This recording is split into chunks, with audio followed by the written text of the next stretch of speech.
Siyata Dishmaya, Masechet Baba Batra, Daf Tzadik Bet. Nous commençons aujourd'hui un nouveau Perek, Amocher Perot. La Mishnah nous enseigne Amocher Perot Lechaveru, un homme qui vend des fruits à son prochain, Vezaran, et il les a semés, Velot Samchou, et ils n'ont pas poussé. Ve'afilu Zera Pishtan, même si ce sont des graines de lin, Eno Chayav Bachariutan, celui qui les a vendus n'est pas responsable, n'a pas donné de garantie. Donc comme nous dit le Rashbam, il s'agit de celui qui a acheté des fruits stam, il n'a pas dit si c'était pour les manger ou pour les semer, les planter, il les a plantés et rien n'a poussé. Donc pas seulement des fruits, où on peut dire que certains les achètent pour les planter, ou du blé pour le planter ou pour le consommer. Donc c'est vrai qu'on aurait pu dire que l'acheteur qui vient réclamer, vient dire mais ton blé n'était pas de bonne qualité, il n'a pas poussé, le vendeur peut lui dire mais je t'ai vendu ce blé pour que tu puisses le manger, donc il n'y a pas de mekartaout, je ne t'ai pas trompé, mais plus encore, même zera pishtan, où généralement le pishtan est acheté pour qu'on puisse semer encore du lin et non pas pour le manger. Donc j'aurais pu croire qu'il peut lui dire puisque ton lin ne pousse pas, donc tu m'as trompé, mais étant donné qu'il y a malgré tout certaines personnes qui achètent le lin pour le consommer, le vendeur peut lui dire moi je t'ai vendu ce lin pour que ces graines pour que tu puisses les manger.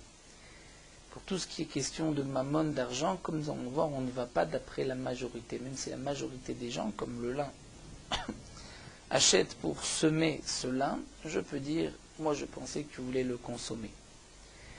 Rabbi Shimon Gamliel Omer Zirone Gina Shenan Nechalim Chayav Bachariutan. Rabbi Shimon Gamliel nous dit que des graines Gina de jardin, nous verrons dans la Gemara exactement de quoi il s'agit, qui ne se mangent pas, dans ce cas-là, il est Chayav Bachariutan, si ça n'a pas poussé, il est Chayav de rembourser, puisque c'est un mekar taout, c'est comme s'il lui dit je te vends du bois d'olivier qui lui donne un autre bois. Nous allons, dans cette soubia de la Gemara, nous pencher sur le din de Rov Bemamon, lorsque la majorité des gens achètent pour tel but, et qu'en fin de compte, ce but n'a pas pu être réalisé, est-ce que le vendeur doit dédommager l'acheteur? Nous avons ici un exemple dans la Gemara Itmar, une machloket entre Rav et Shmuel, concernant celui qui achète un taureau. Il y avait différents taureaux, un taureau qui est sauvage, nakran, qui est en corne. Un tel taureau, on ne peut pas le garder, il faut l'égorger. Donc c'est en vérité un taureau qu'on a acheté pour le manger, pour manger sa viande. Et il y a un autre taureau qui est plus calme, mais qui va servir les radias pour labourer. Un taureau qui est vendu, les radias pour labourer, est vendu plus cher qu'un taureau qui est vendu la achila. Alors là, nous avons un cas, Itmar Amocher Shor Lachavero, un homme qui vend un taureau à son prochain. Venimtsa Nakran, il s'avère que le taureau, Nakran est sauvage, il en corne, donc on ne peut que l'égorger. Rav Amar, Rezemekar Taout, Rav nous dit, l'acheteur peut dire au vendeur, tu m'as trompé, tu m'as vendu un taureau qui était sauvage, donc je te demande à Rezemekar Taout, tu dois me rembourser. Shmuel Amar, Shmuel dit non. Yachol le marlo, le vendeur peut lui dire les shrita, je te l'ai vendu, les shrita. Je te l'ai vendu pour que tu puisses l'égorger, et donc je ne te dois rien, même si la majorité des gens n'achètent pas un taureau pour l'égorger, mais on ne va pas d'après la majorité pour tout ce qui est question de mammon. La Gemara continue et nous dit Velirze igavra des avin les nirseta. Il suffit de voir, et comme explique le Rashbam, on parle dans le cas où le vendeur et l'acheteur se connaissent.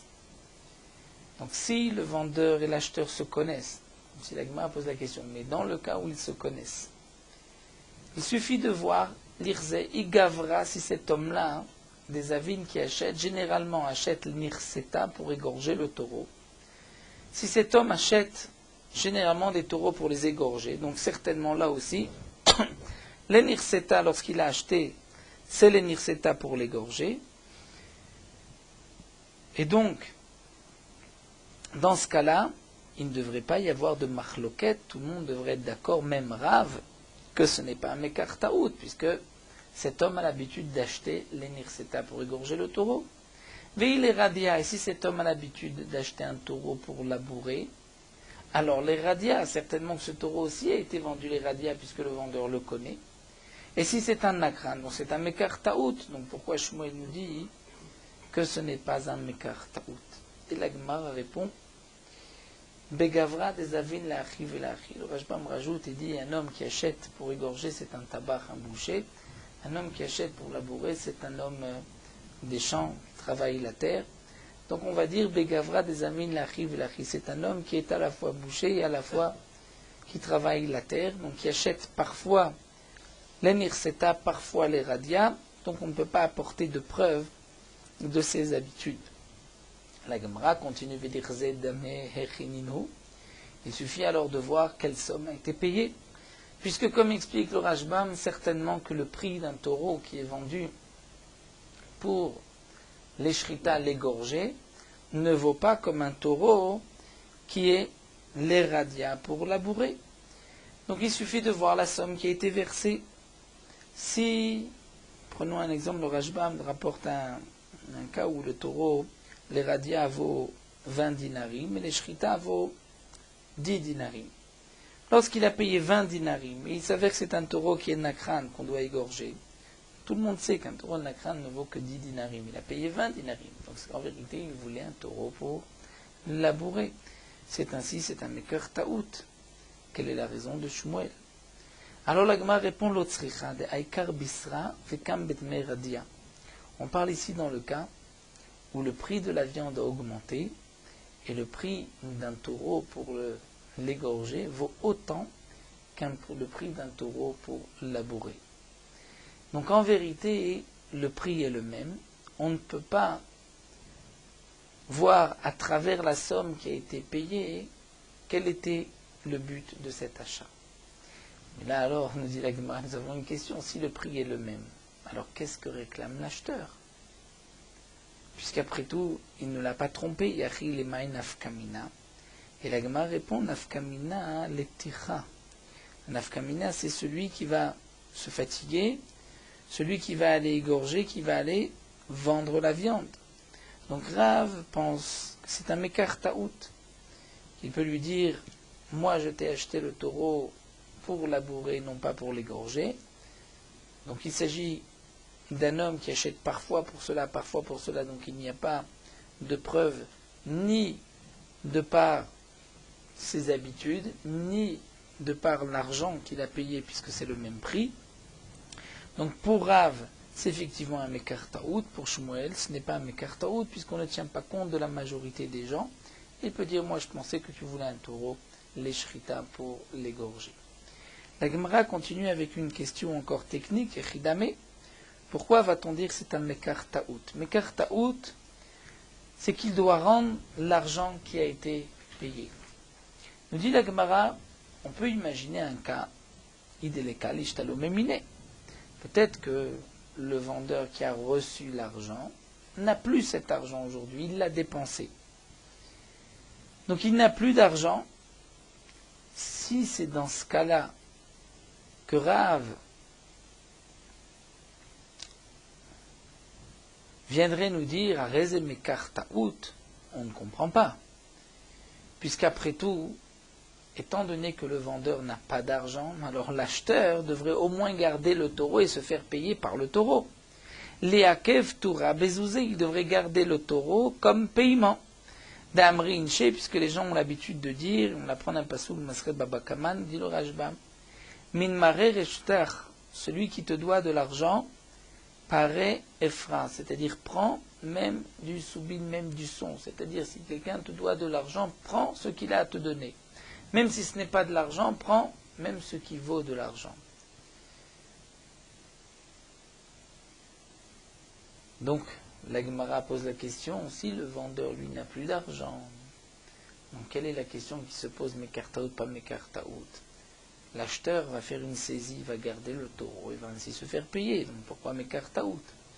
Donc on est obligé de dire, et là nous arrivons donc à la fin de notre machloket, pour la comprendre, l'otzricha des cas l'ishtalumé miné.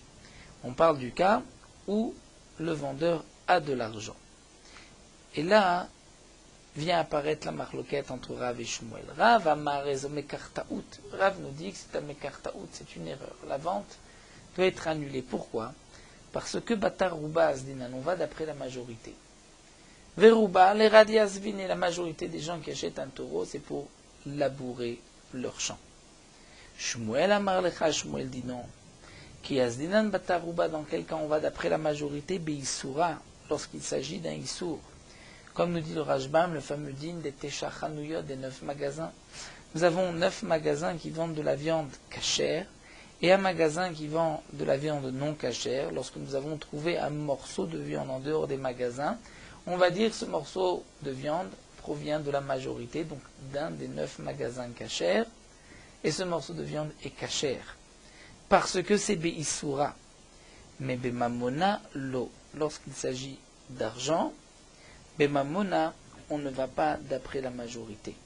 Bemamona, on garde le principe suivant, Amotzi Mechavero Alav Araya. Celui qui veut faire sortir de l'argent de son prochain, à lui d'apporter une preuve. Donc puisque l'acheteur veut ici réclamer de l'argent du vendeur, c'est à lui d'apporter une preuve qu'il a acheté le taureau pour le labourer. Pas pour le labourer. À lui d'apporter une preuve qu'il a acheté le taureau pour labourer, non pas pour l'égorger. Donc là, la Gemara nous a rapporté cette machloquette entre Rav et Shmuel. Est-ce que l'on va d'après la majorité dans une question de mammon ou pas? Pour Rav, on tient compte de la majorité. Pour Shmuel, on ne tient pas compte de la majorité pour toute question de mammon. Donc nous avons rapporté cette Gemara qui est en fait déjà mentionnée dans Masechet Bava Kama, 9 Mem Vav. Nous rapportons ce morceau puisque nous allons par la suite poser des questions en rapport avec notre Souya. Donc nous avons bien défini dans quel cas Rav et Shmuel sont en machloket. On parle d'un homme qui a l'habitude d'acheter parfois les radias pour labourer, parfois pour égorger la bête. On parle du cas où le prix du taureau est le même, et la question est juste par rapport à la tira qui doit se fatiguer de vendre la viande, de récupérer l'argent. Donc pour Rav, on va dire que c'est un Mekar Taout. Pour Shmuel, ce n'est pas un Mekar Taout. À lui d'apporter une preuve qu'il a acheté les radias. La Gemara rapporte ici métivé une première question. Aïcha Shnital Mena. Une femme qui est devenue veuve. Elle a perdu son mari. Onid Garsha, où elle a divorcé de son mari. Elle veut recevoir sa Ktuba. Et elle dit, explique le Rashbam, j'ai perdu ma Ktuba, ou bien dans un endroit où on n'écrivait pas de Ktuba. Vi Omeret, elle dit, Betula Nisati. Lorsque je me suis marié, j'étais Betula vierge, c'était mon premier mariage, donc j'ai droit à 200 zouz pour la Ktuba. Donc elle réclame de son ex-mari qui l'a divorcée, ou elle réclame des orphelins, des enfants de son mari, elle réclame sa Ktuba de 200. Veu Omer, et le mari ou les héritiers du mari disent, Loki el almana nesatir. Non, lorsque je t'ai épousée, tu étais veuve, une almana, et puisque tu étais veuve, je ne te dois que un mané 100 zouz. Donc elle réclame 200, et lui ne veut donner que 100. Im yeshedim shiatsa beinuma, s'il y a des témoins qu'elle était sortie au moment de son mariage beinuma, il explique dans Masechet Ktubot, une sorte de voile qu'on mettait autour d'elle, qui généralement ne se faisait que pour les jeunes filles vierges pour leur premier mariage. Verosha paroua, et elle avait sa tête découverte, donc ses cheveux tombaient sur ses épaules, qui était l'habitude de toute Betula qui se mariait. Donc là, puisqu'il y a des témoins, Ktuvata Mataim, la Ktuba est de 200. Parce qu'elle a des témoins qu'elle était donc Betula lorsqu'elle s'est mariée. On dit la Gemara Ta'ama de Kaedim. Pourquoi va-t-elle recevoir 200? C'est parce qu'elle a des témoins. Allez, Kaedim lo. Mais s'il n'y a pas de témoins, elle ne recevra pas 200. Elle recevra que 100. Fait Ama. Et pourquoi? Si vraiment on doit tenir compte de la majorité, comme nous le dit Rav, Lema, on n'a qu'à dire Alechacharov Nashim va d'après la majorité des femmes. Verov Nashim Betulot Nisot. Et la majorité des femmes qui se marient Betulot, leur premier mariage, lorsqu'elles sont vierges. Donc si on tient compte de la majorité, on devrait dire que cette femme fait aussi partie de la majorité. Lorsqu'elle s'est mariée, elle était Betula, donc elle devrait recevoir 212. Puisque tu vois que s'il n'y a pas de témoin, elle ne reçoit pas 212, c'est que dans toute question de mammon, on ne tient pas compte de la majorité. Amar Ravina, Ravina répond non. Il n'y a pas ici de question sur Rav. Mishum dikal emima, parce que on peut dire ainsi. C'est vrai que Rov Nashim, Betulot Nisot, il y a une majorité de femmes qui se marient Betulot. Mais il y a aussi Miut Almanot, une minorité de Almanot, c'est-à-dire de femmes veuves, qui se marient donc un deuxième mariage, qui ne sont plus Betula. Donc j'ai un Rov et un Miut. Peut-être que cette femme fait partie du Miut. Pourquoi ? Parce que toute femme qui se marie Betula, vierge, un premier mariage, il y a un kol, tout le monde en parle, étant donné que nous explique le Rashbam, il y a une simra particulière, une joie particulière au moment d'un tel mariage, les gens s'en souviennent. Donc puisque la vezo il ven la kol, il traite la rouba, puisque cette femme, pour elle il n'y a pas de kol, on ne trouve pas de témoin. Donc en vérité, il y a une riouta sur le rov n'est pas aussi fort, et c'est pour cela que je dirais qu'elle fait peut-être partie du mieux de la minorité, qu'elle est peut-être almana lorsqu'elle s'est mariée. Donc Ravina vient nous dire en vérité, on tient compte de la majorité même lorsqu'il s'agit d'une question d'argent. Seulement ici, c'est peut-être particulier. C'est vrai qu'il y a une majorité, mais il y a une minorité. Et en plus, puisqu'il n'y a pas de kol, ceci aide la minorité, je vais dire que elle fait peut-être partie de la minorité. Alors la Gemara nous dit, ça n'aide pas, mais donc ça enlève la force du Rov. Alors la Gemara dit, mais si on suit les mots de Ravina, nous avons dit que toute femme, ikol anisot betulot yeshlaim kol, que toute femme vierge qui se marie, elle a un kol, alors qu'il kaedi mayhave, même lorsqu'il y a des témoins qui disent qu'elle était betula mayhave, qu'est-ce que ceci nous apporte, leur témoignage? Au contraire, milieu de la kol, puisqu'il n'y a pas de kol.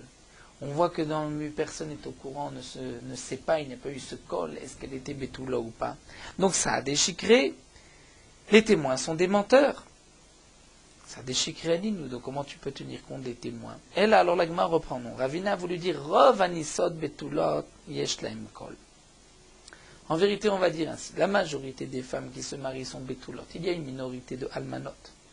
Et la majorité des femmes qui se marient Betulot ont un kol, c'est-à-dire tout le monde est au courant. Et les gens s'en souviennent, les gens en parlent. Vezo, celle-ci, o il ven la kol, itre la rouba, puisqu'elle n'a pas de kol. Donc le Rov est moins fort, puisque le Rov, la majorité est moins fort, on va dire qu'elle fait partie de la minorité. Mais sinon, on maintient que lorsque nous avons un véritable Rov, on tient compte du Rov même dans une question de mammon, comme l'a dit Rav. Tashma, la Gemara apporte une autre preuve. C'est marqué à Mocher Eved le Chavero, un homme qui vend un esclave à son prochain. Vedimtsa Ganav, il s'avère que cet esclave est un voleur. Okobiustus. Kobiustus, c'est un kidnappeur, un Gonev Nefashot. Higio, l'acheteur gardera cet esclave, il ne peut pas dire Mekartaoud, j'ai acheté un voleur, un kidnappeur. Mais s'il s'avère que cet esclave était, avant d'avoir été acheté, était un listim mezouyan, c'est-à-dire un homme qui tue, qui vole à main armée, qui tue, et qui donc, un jour ou l'autre, va être tué. Puisqu'il a tué, il est certainement condamné à mort. Au Murtav la Malchut, où on parle d'un esclave qui est déjà recherché par les autorités, par le roi, et le roi l'a condamné à mort. Omerlo, dans ce cas-là, l'acheteur pourra dire à Rechel Khalefanecha, voici ton esclave, reprends-le. Tu m'as vendu un esclave qui demain va être tué, tu le reprends. Mekartaout. Recha Maïta, ma demande l'agma, pourquoi dans la Recha, lorsque j'achète un esclave, il s'avère que c'est un voleur, et Guillaume, je l'ai gardé, je ne peux rien réclamer. Lav mishum deruba achit niu. Après tout, on ne devrait pas dire Guillaume, puisque comme explique le Rashbam, il n'y a pas un plus grand défaut que d'acheter qu'un esclave voleur ou kidnappeur. Donc certainement que tu vas expliquer mishum deruba achit niu, que la majorité des esclaves sont des voleurs ou sont des kidnappeurs. Donc lorsque toi, l'acheteur, tu as acheté cet esclave, tu savais que tu pouvais avoir un tel esclave, puisque c'est ainsi que les esclaves sont, et donc c'est comme si tu as accepté tel qu'il était. Donc on voit ici que même dans une question de mammon, puisque l'acheteur ne peut rien réclamer, on tient compte de la majorité. Et donc là nous avons une question cette fois-ci sur Shmuel, puisque ici on voit que on tient compte de la majorité. Pour Shmuel, qui ne tient pas compte de la majorité, explique le Rashbam, donc on aurait dû dire que c'est comme palga palga chatzi chatzi, et donc dans un cas pareil, puisque c'est un moum, et qu'en général un acheteur qui veut acheter un évêque veut acheter un bon esclave, donc on pourrait dire que toute la vente s'annule. Et la Gemara va répondre lo, kulhu achit niu. Il n'y a pas ici de preuve à l'enseignement de Rav, ni de questions sur Shmuel, parce qu'ici il ne s'agit pas de Rov. Ici il s'agit de tout le monde. Kulhu achit niu. Tout esclave est en vérité, par définition, auparavant était un voleur ou un kidnappeur. Et donc c'est comme si le vendeur lui dit « Je te vends un tel esclave », l'acheteur le savait, l'a acheté, il ne peut rien réclamer. La Gemara pensait donc que c'était ici un cas de Rov, et la Gemara répond « Ce n'est pas un cas de Rov ». Nous nous arrêtons ici, nous reprendrons Bezrat Hashem la suite de cette Sugya, où la Gemara va encore apporter d'autres preuves, et nous reviendrons aussi au dinim de notre Mishnah. La Gemara rapportera aussi de notre Mishnah une preuve concernant le Rov. Nous terminons Meorot Halacha Daf Tzadik Bet. Certains ont l'habitude que celui qui est responsable d'appeler les fidèles à la Torah les appelle par leur nom, un tel, fils d'un tel, Yamod Ploni ben Ploni. C'est le minag des Ashkenazim et dans certaines communautés sfarades. Ce minag, cette habitude, a des sources dans les Sfarim, a des bases dans les minagim antérieurs, et la raison de ce minag, c'est pour être mefarsem, pour proclamer, pour faire savoir quel est le nom de cet homme et le nom de ses parents. Afin que, si demain, Shalom, il y a une question de guitine, de divorce, on sache quel est le nom d'un tel, quel est le nom de son père, puisque dans le guet, le nom doit être marqué correctement, il ne doit pas y avoir de faute dans un acte de divorce. Lorsqu'on appelle un converti à monter la Torah, on l'appellera par son nom, on dira un tel fils de Avraham, puisque Akadosh Baruch Hu a dit à Avraham Avinu, qui est le père de tous les peuples. Certains ont l'habitude d'appeler le fidèle qui monte à la Torah par son nom et le nom de sa famille. Et seulement dans le cas où dans la même communauté il y a deux personnes qui portent le même prénom et le même nom de famille, là on mentionne aussi le nom du père. Le minag dans beaucoup de kilot chez les Sfaradim est que mon responsable, le Gabay, n'appelle pas les fidèles par leur nom. Il s'approche du fidèle et l'invite à monter sans l'appeler par son nom. Et avant que donc, le premier qui est monté termine, le mémouné, le responsable se dirige vers un deuxième et il le fait monter ainsi. La raison de ce minag, ceci est takanat rishonim, que si celui qui est invité à monter à la Torah ne veut pas monter à la Torah pour n'importe quelle raison, qu'il ne fasse pas partie de ce que les Khamim ont dit, qu'il y a trois choses qui raccourcissent les jours et les années d'un homme, et une de ces choses-là, c'est celui à qui on donne un Sefer Torah pour lire et il ne lit pas comme nous verrons par la suite. Donc si le Mémouné ne l'appelle pas par son nom, mais il s'approche de lui, il lui dit « tu veux monter » et que lui refuse, on ne considère pas qu'il a été appelé, et donc le Mémouné peut appeler une autre personne. Dans le cas où il l'a appelé par son nom, cette personne ne peut pas refuse, là, Chas v'Shalom, il rentrera dans ce guéder, et il est Mekatser Yamav ou Shnotav, donc pour cette raison, on a préféré ne pas nommer les gens par leur nom, mais on les appelait au cas où il ne veut pas, on appelle une autre personne.